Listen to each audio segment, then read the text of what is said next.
So anyway, mas okay na tong ginagawa ko ngayon kasi it's like I said, we don't have to pay every time we decided to go to a state park. So for only $85 I think plus tax of course, it's worth it. So if I was you guys, you should do it. Anyway, alam niyo ang mga binablog ko so far right now is yung mga experience ko sa mga taong nakaka-encounter ko, especially sa mga client ko, but I decided not to give any names because it's their privacy too. So I'm here, like I said, at least may idea ako what I'm gonna, what's gonna be my next content kasi I cannot, go to the place that I promised to you that we're gonna show you my daughter's kung saan she grow up, where she, go like schools and everything.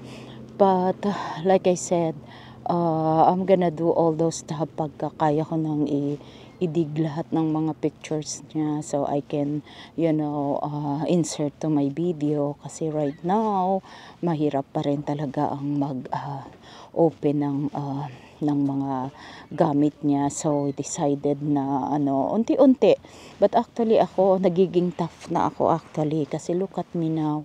Actually last night we watched this movie. It's a Korean movie and it's very very sad movie kasi the reason it's sad because it's connected, related to our story. Actually, talagang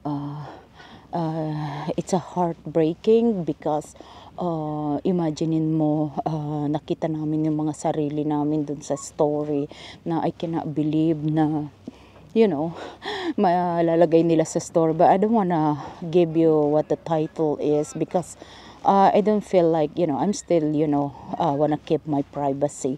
But actually, ang hirap kasi that's exactly what happened to us, after we lost our child. So, ang hirap talagang very, very, very, talaga yung, I don't know how to explain how hard yung naramdaman namin.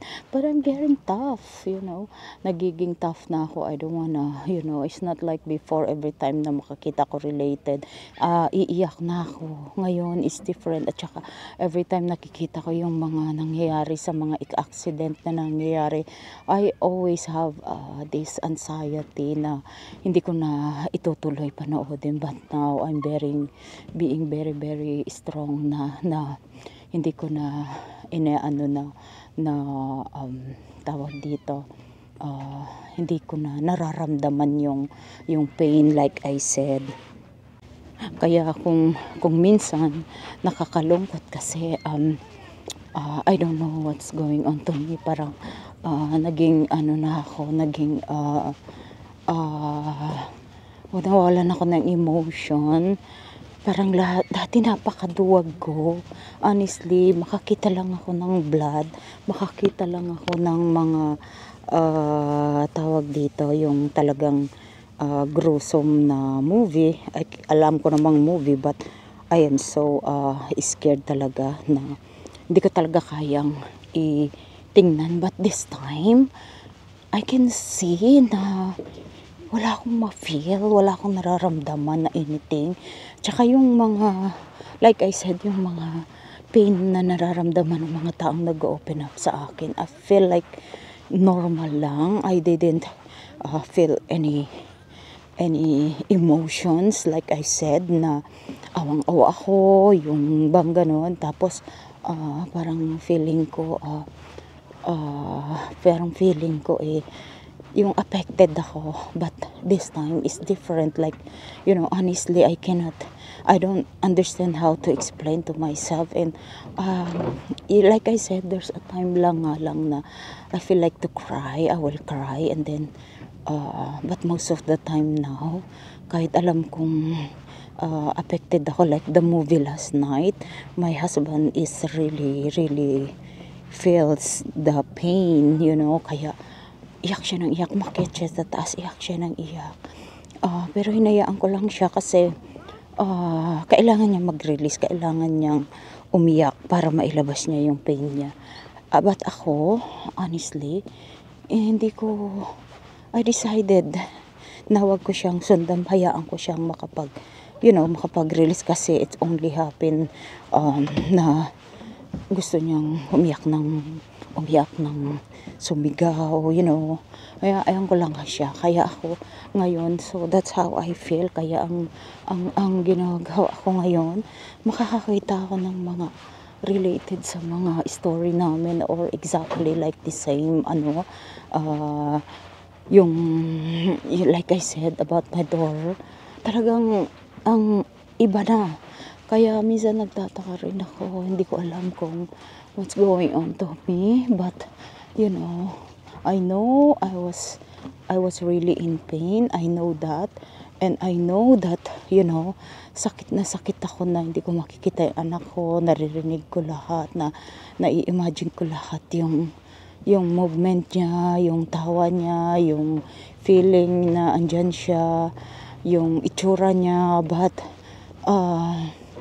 dun lang ako apektado pag dating sa anak ko. Pero talking about somebody else, I am not very interested and I don't care, Kaya ako ngayon, even my friends, alam nyo ngayon, ang friends ko, I was doing it. I was, meet up with them just to hang out sometimes, just to have fun. And I don't care. Dati very sensitive, ako lahat nakikita ko. But now, wala akong nakikita sa kanila. I feel like I don't care about kung anong nangyayari sa buhay nila or what. Basta ako pag feel ko have fun sa kanila, mag-have fun ako kasi but I am planning, what I'm doing right now. I'm planning to do more parties kasi yun naman ang ginagawa namin para makapag get together kami. So yun na lang gagawin ko ngayon, more parties. Siguro ang gagawin ko this time para we can hang out, we can have fun kahit na ganung gathering lang. Anyway, sayaw-sayaw lang naman kami, karaoke, okay na kami doon, good na kami doon. Pero like I said, yung mga drama nila, I don't care about their drama.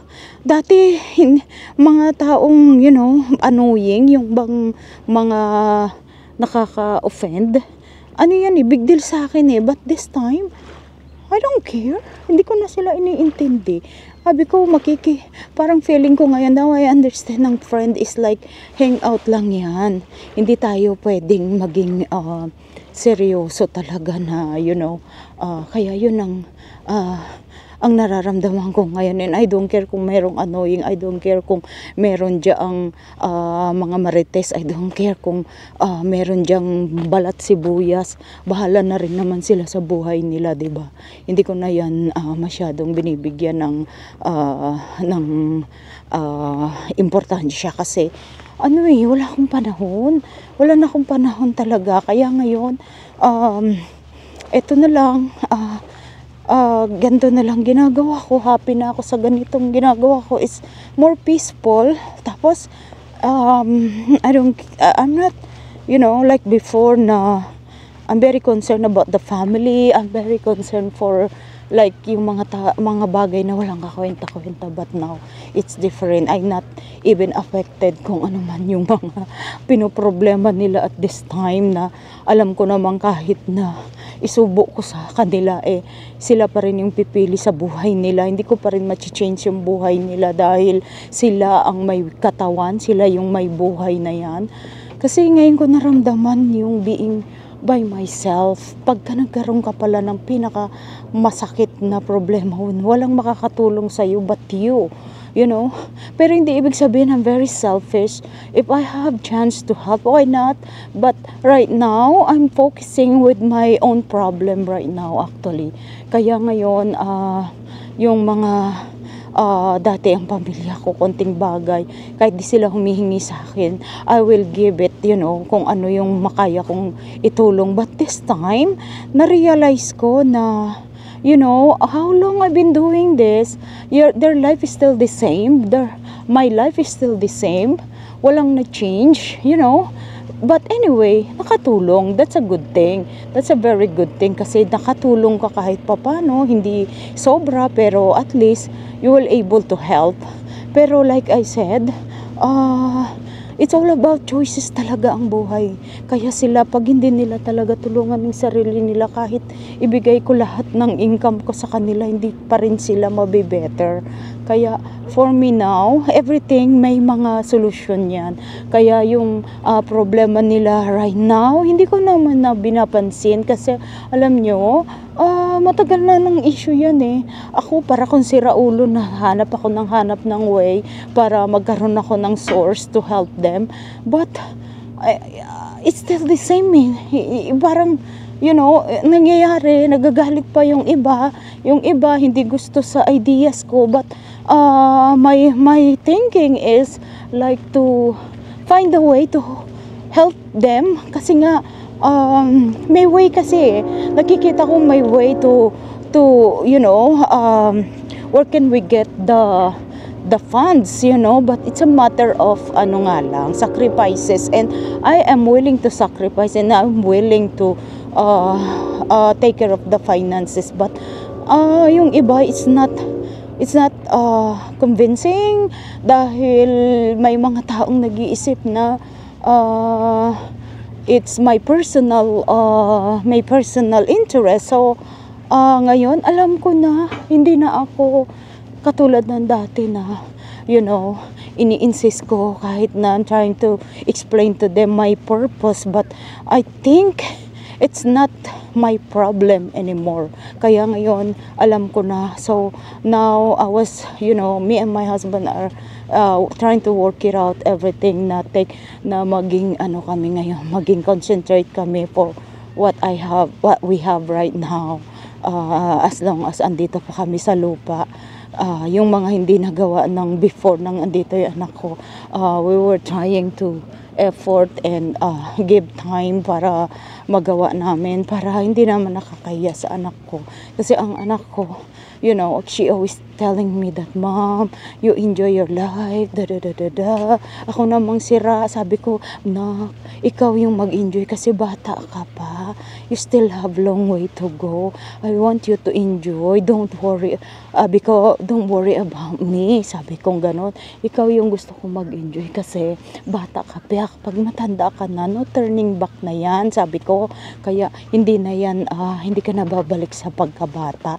So, kinonsentrate ko talaga yung buhay ko para sa anak ko, which is, hindi naman pala yun yung mangyayari. So, look at us now. Sana lahat ginawa ko na before nung andito siya, naging happy pa siya sa ginawa kong we enjoy, we do everything we want. Ako noon, ang set ng mind ko is like, I always, worry na kailangan makaaral yung anak ko, kailangan hindi mahirapan ang anak ko. Puro ganun ba? Kailangan safe ang anak ko. Pero, look, na-avoid ko ba? May na-prevent ba ako? Wala. Kaya ngayon, nagtanda ako. Sabi ko sa mga pamilya ko, everything is gonna be, okay, malalampasan din nila yung mga pinagdadaanan nila right now, and darating ang time na they don't need me, they don't need my help, kasi habang as soon as I'm still doing all those stuff, hindi kami magkakaroon ng peace of mind because hindi kami magkakapareho ng view sa buhay. First of all, hindi kami magkakapareho ng gusto gawin, hindi kami magkakapareho ng standing sa buhay. Kaya ngayon, I will respect na lang sa mga taong hindi kami pareho ng buhay. Kung much better ako, I have no choice but to, that doesn't mean your nothing is like your nothing. Hindi ka nag-i-exist. So sa akin, okay na yung, I will respect you. At kung may kaya kong itulong right now, iabot ko, I will do it. But yung trying to squeeze to everything just to make it happen, Not anymore. I have to, because I have to take care of myself now, because this is my only chance, because I'm turning, what? Turning 60 na ako. Wala pa akong, parang feeling ko, wala akong na-achieve sa buhay. I feel like, failure ako sa everything for what happened to my daughter. So hindi ko ma-appreciate yung mga na-attain ko sa buhay. Kahit nasabihin pa natin nakalampas ako sa lahat ng mga trials ko sa buhay, but I'm not proud of that. I don't know. I don't feel like, being proud. Not like nung andito yung anak ko. I'm very proud because I have a daughter like her, na pwede kong ipagmalaki sa buong mundo. Pero ngayon, hindi ko maramdaman yung mga bagay na yun. Although, I am so proud for my daughter's attainment, achievement niya. Kasi, she did well naman talaga when she was here. At saka marami siyang na-attain sa buhay. Natapos niya yung buhay niya. It just happened na, very short lang talaga siyang buhay niya. So, anyway, ganun talaga. So, what can I do, right? So, wala akong magagawa sa istorya ng buhay namin because it's not my control. Ito yung binigay sa amin na buhay, kaya kahit nasabihin kong proud ako dahil compare when I was young is way yung what I mean is yung talagang ang layo ng buhay namin before at ngayon sa buhay na I have right now. So anyway, hanggang dito na lang muna. Ako'y mag-exercise pa kasi marami na itong nagkwento ko sa inyo. Anyway, don't get tired listening to my drama. Ganito lang. And I hope nakatulong din ako sa mga ibang, nasa dating situation ko na sana think about yourself too and think about enjoying your life while you can. At saka sa mga taong kompleto pa ang pamilya, cherish the moment kasi it's not gonna be, that's only a permanent, that's only a temporary, walang permanent na buhay. Kaya wag tayong mag-assume na yung buhay na in-experience natin during this time is gonna be forever. So, what I'm saying is, although pagod ang tao or kung anong problema, you still have chance to enjoy yourself. Okay? So, take care everyone. So, I will talk to you again next time. And God bless us all. Take care. Bye!